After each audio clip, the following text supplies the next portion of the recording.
Does the Day of Atonement, Yom Kippur, reconciliation, or covering over teach us that animal sacrifices did not permanently remove sin, but were reminders of sin? Did Yom Kippur remind people that even the priests were but sinful men who needed an offering for their sins? Do we, through Jesus, now have a permanent atonement and access to the Holy of Holies? Let's look at Leviticus 16. Is there a greater mystery here that we, who are tainted with worldly values, cannot understand? Is God's understanding of justice very different to ours? The Lord spoke to Moses after the death of the two sons of Aaron, when they drew near before the Lord and died. And the Lord said to Moses, "Tell Aaron your brother not to come at any time into the holy place inside the veil, before the mercy seat that's on the ark, so that he may not die, for I'll appear in the cloud over the mercy seat." What was required of Aaron before entering the Holy of Holies? Is this a reminder that every minister of God still sins? Before entering this most holy place, you must offer a bull as a sacrifice for your sins, and a ram as a sacrifice to please me. You'll take a bath and put on the sacred linen clothes, including the underwear, the robe, the sash, and the turban. Then the community of Israel will bring you a ram and 2 goats, both of them males.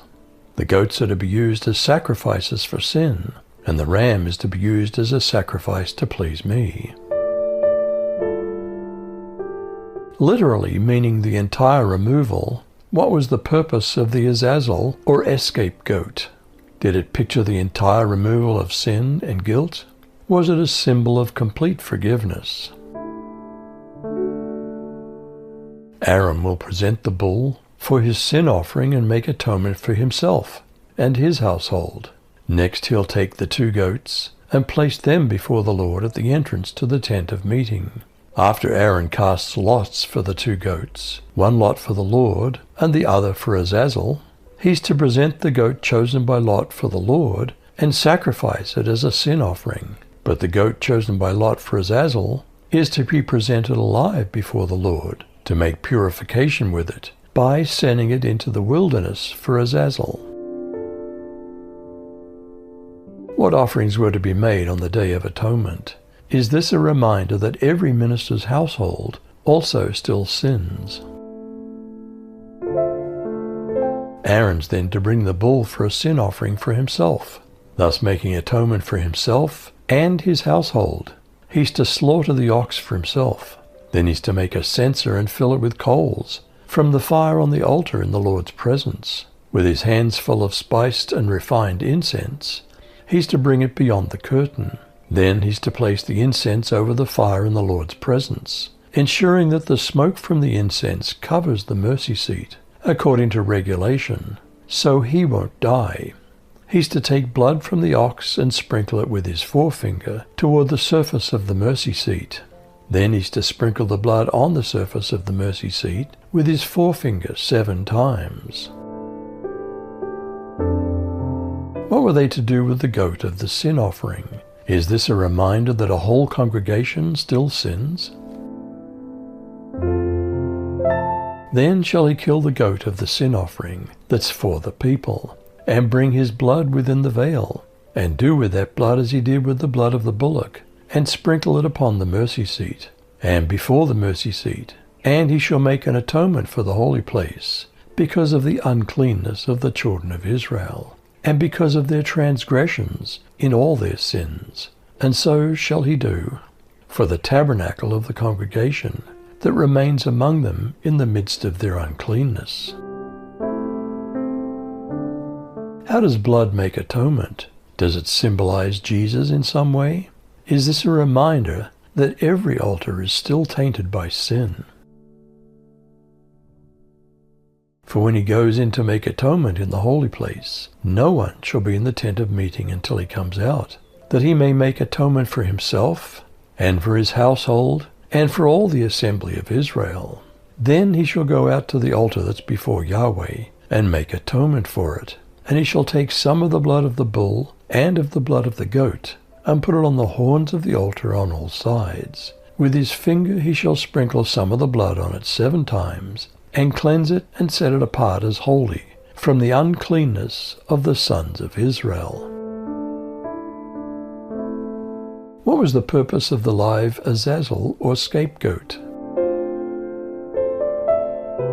When he finishes atoning for the holy place, and the tent of meeting, and the altar, he shall offer the live goat. Then Aaron shall lay both of his hands on the head of the live goat, and confess over it all the wrongdoings of the sons of Israel, and all their unlawful acts regarding all their sins. And he shall place them on the head of the goat, and send it away into the wilderness, by the hand of a man who stands ready. Then the goat shall carry on itself all their wrongdoings to an isolated territory. He shall release the goat in the wilderness.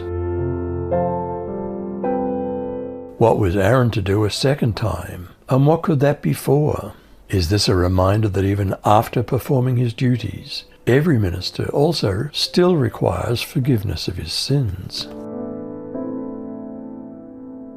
Then Aaron is to go into the tent of meeting and take off the linen garments he put on before he entered the most holy place, and he's to leave them there. He shall bathe himself with water in the sanctuary area and put on his regular garments. Then he shall come out and sacrifice the burnt offering for himself and the burnt offering for all the people, to make atonement for himself and for the people. He shall also burn the fat of the sin offering on the altar.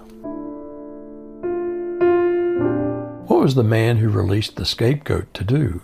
Is this a reminder that even after fulfilling his duties in the assembly, such a man is still tainted by sin? And he who released the goat as the scapegoat shall wash his clothes and bathe his body in water, and afterward he may come into the camp. The bull for the sin offering and the goat for the sin offering, whose blood was brought in to make atonement in the holy place, shall be carried outside the camp, and they shall burn in the fire their skins, their flesh, and their offal. Then he who burns them shall wash his clothes and bathe his body in water, and afterward he may come into the camp. Was this fast day also a day of complete rest for the people? On the 10th day of the appointed month, in early autumn, you must deny yourselves. Neither native-born Israelites nor foreigners living among you may do any kind of work.